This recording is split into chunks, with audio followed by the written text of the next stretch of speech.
স্মরণকালের ভয়াবহ বন্যায় নোয়াখালীতে সৃষ্টি হয়েছে স্থায়ী জলাবদ্ধতা। এতে অসহনীয় দুর্ভোগে দিন কাটছে সোনাইমুড়ি উপজেলা সহ বিভিন্ন উপজেলার মানুষের। ক্ষতিগ্রস্ত মানুষের মাঝে মানবতার সেবায় এগিয়ে এসেছে এসএ পরিবহন তথা এসএ গ্রুপ অব কোম্পানিজের ব্যবস্থাপনা পরিচালক সালাউদ্দিন আহমেদ।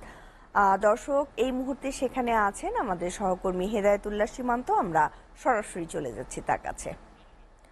সীমান্ত, এসএ গ্রুপ অব কোম্পানিজের পক্ষ থেকে বন্যায় ক্ষতিগ্রস্ত মানুষের মাঝে চতুর্থ দিনের ত্রাণ কার্যক্রমের কি তথ্য আছে আপনার কাছে?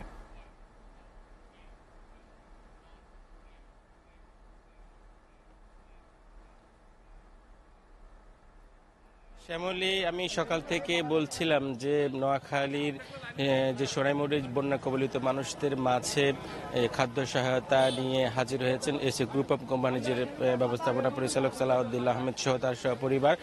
এই যে বন্যায় যে সোনাইমুড়ি মানুষ এমন ক্ষতিগ্রস্ত হয়েছে, এখনো সেখানে জলাবদ্ধতা হয়ে আছে এবং কি মানুষ দুর্বিষহ জীবনযাপন করছে এবং কি মানুষের ঘর বাড়ি হারিয়ে এখনো বৃষ্টির কারণে বিভিন্ন এলাকায় পানি, রাস্তাঘাটে পানি উঠেছে। আমি এখন আছি এই যে নাটেশ্বর ইউনিয়নের একটি গ্রামে, সেখানে প্রত্যন্ত অঞ্চল, সেখানে মানুষ হাহাকার জীবনযাপন করতে। সেখানেও কিছুক্ষণ পরই এসএ গ্রুপের পক্ষ থেকে যে ত্রাণ সহায়তা সেটি শুরু হবে। আমি দেখতে পাচ্ছেন আমার পিছনে মানুষ ধীরে ধীরে আসছেন বিভিন্ন গ্রাম থেকে এসে তারা জড়ো হচ্ছেন এখানে। সেই এসএ গ্রুপ অব কোম্পানিজের পক্ষ থেকে খাদ্য সহায়তা এবং উপহার সামগ্রী নেওয়ার জন্য তারা আসছেন এবং কি এই যে সবকিছু সমন্বয় করছেন।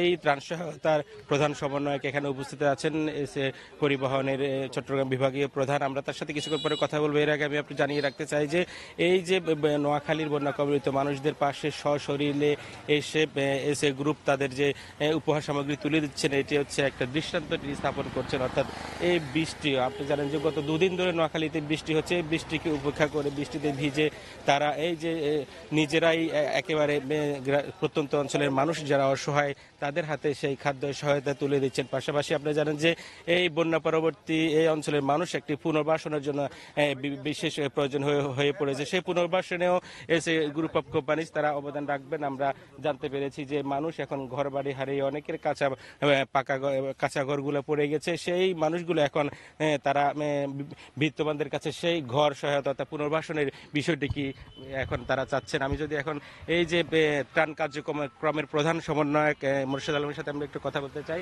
এই যে ত্রাণ কার্যক্রম আজকে তো চতুর্থ দিন চলছে, বাকি কতদিন চলবে এই কার্যক্রমে? আপনারা সোনামুড়ি মানুষদের পাশে আর কি কি সহায়তা দিবেন? আপনি জানেন যে এসএ পরিবহন এবং এসএটিভির মালিক সালাউদ্দিন সাহেব নোয়াখালী সোনাইমুড়ি উপজেলা এবং 10টা ইউনিয়নে উনি 12,500 মানুষের মধ্যে ত্রাণ বিতরণের কার্যক্রম হাতে নিয়েছেন। আমরা সেসব ত্রাণগুলো এই পর্যায়ক্রমে সপ্তাহব্যাপী এখানে বিতরণ করে যাচ্ছি। তো ওনার নির্দেশনা অনুযায়ী আজকে চতুর্থ দিনের মতো আমরা ত্রাণ বিতরণ করছি। সকালবেলা আমরা বজরা ইউনিয়নে দিয়েছি, এখন 6 নং নাটেশ্বর ইউনিয়নে আমরা ত্রাণ বিতরণ করছি। তো এখানে নাটেশ্বর দিঘিরজানে আমরা 1000 মানুষের মধ্যে ত্রাণ বিতরণ করব। তো আমরা এখানে এসে ত্রাণ বিতরণ করতে এসে সাধারণ মানুষ, এখানকার স্থানীয় জনগণ এবং সকল দল মতের সকল নেতাকর্মী সহ সবাই আমাদেরকে স্বতঃস্ফূর্তভাবে সহযোগিতা করছেন। তাদের সহযোগিতার ভিত্তিতে আমরা সুশৃঙ্খলভাবে, আপনি দেখেন, আমরা ত্রাণ বিতরণ করে যাচ্ছি। তো আমরা আশা করছি যে 28 তারিখ পর্যন্ত, এই মাসে 28 তারিখ পর্যন্ত আমরা এই ত্রাণগুলো বিতরণ করব।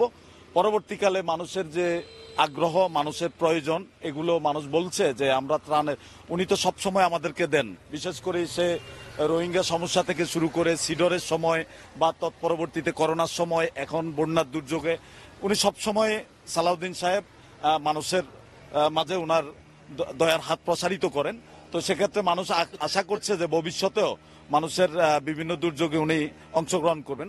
উনিও আশা করি, আমরা এই কথা উনাকে পৌঁছে দিব, আশা করি উনি যে শুধু হচ্ছে বন্যায় কবলিত মানুষদের যে শুধু ত্রাণ সহায়তা নয়, উনি যে বন্যা পরবর্তী সময়ে যে পুনর্বাসন সেটিরও মানুষের কাছে যে ঘর বাড়ি নির্মাণ সহ বিভিন্ন কিছুতে তিনি অবদান রাখবেন।